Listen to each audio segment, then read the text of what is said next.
You may know him as a successful businessman or as a husband and father. You may not know that he recently came out as gay later in life. He is the co-host of a podcast called Cominginsideout.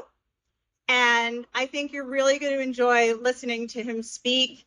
He has so many really warm, inspirational, amazing things to say about it. And I think this is the perfect time for him to share. It's Mark Dembo.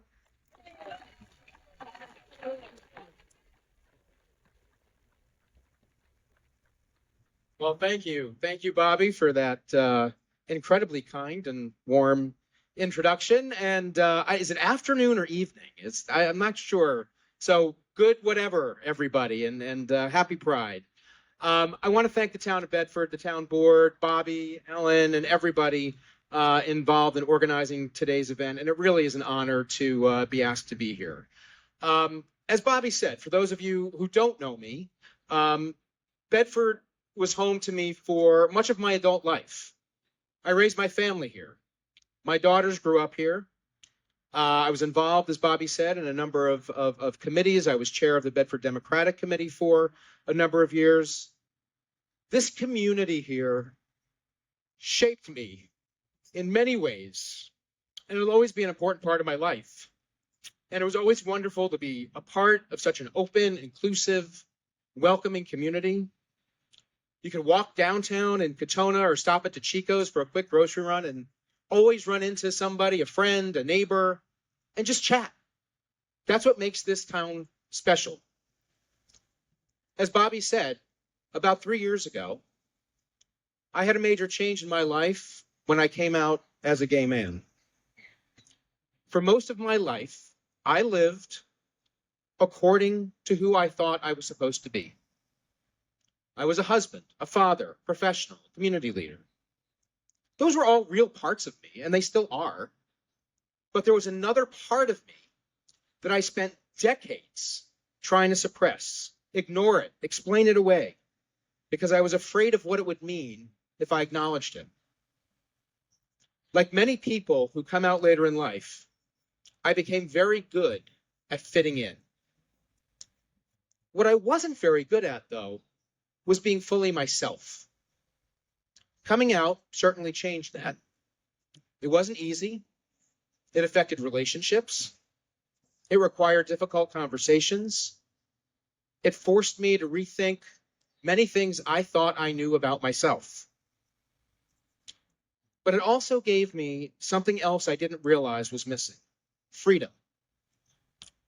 The freedom to stop pretending, to stop carrying secrets, the freedom to build a life that felt honest and aligned with who I am. 3 years ago, I was at this event as a member of the community, as an ally, but I could have never imagined myself being up here giving these remarks. You know, a few days ago, I was talking with some members of a gay fathers group that I'm a part of, and somebody asked a question that really stuck with me. They asked, does pride still matter? It's a fair question. After all, we've made some pretty tremendous progress. Many LGBTQ people can live openly today in ways that previous generations could only dream about. We can marry, we can raise families, we can build careers, we can participate openly in our communities in many places, and these things matter. And in thinking about that question, I found myself thinking about where Pride began. It didn't start as a celebration. It started as a protest. In the wake of the Stonewall Uprising more than 50 years ago, LGBTQ people stood up and demanded something very simple: the right to be seen, the right to be treated with dignity, the right to live openly. The first Pride marches were acts of courage. People risked their jobs, their reputations, their relationships, and sometimes even their own safety, simply by showing up. Yes, we've come a long way since then. The fact that we're standing here tonight in Bedford, raising a pride flag is evidence of that progress. But the thing is, pride still carries the spirit of those early marches. It's still about visibility. It's still about dignity. It's still about belonging. You know, when pride won't matter is when we don't need to think about these things anymore. But we're not there yet. Today, pride is still about making sure that no one feels they have to hide who they are. When I think back on my own life, I often wonder how my own journey might have been different if I'd seen more examples of people living openly and authentically when I was younger. How many years would I have spent questioning myself? How many years would I have spent trying to fit into a version of life that wasn't fully mine? And that's why pride still matters. Somewhere tonight, maybe right here amongst us, there's a young person trying to figure out who they are. Somewhere there's a parent worried about whether their child will be accepted.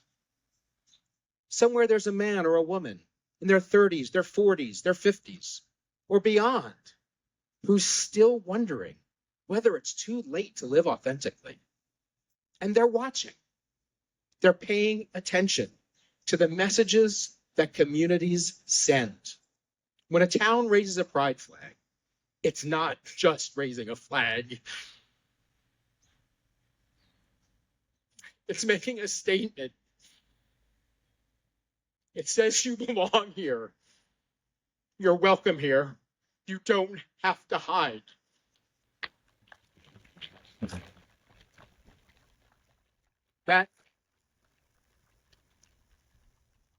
That message matters, and especially at a time when we continue to see the efforts to roll back rights, to erase LGBTQ identities, to censor conversations about who we are, and push people back towards silence and invisibility.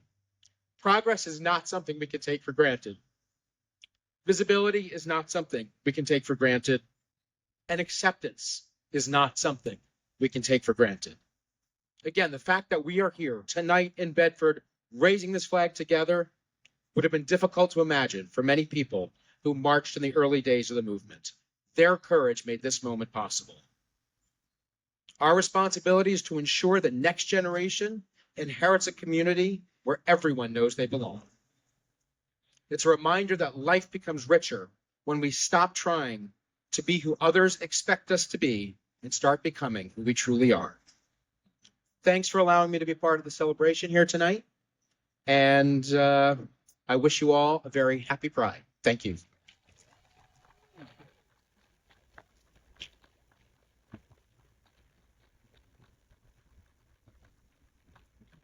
Mark, we are so honored to have you here. You exceeded all expectations, and we will have you back anytime. Before I introduce the next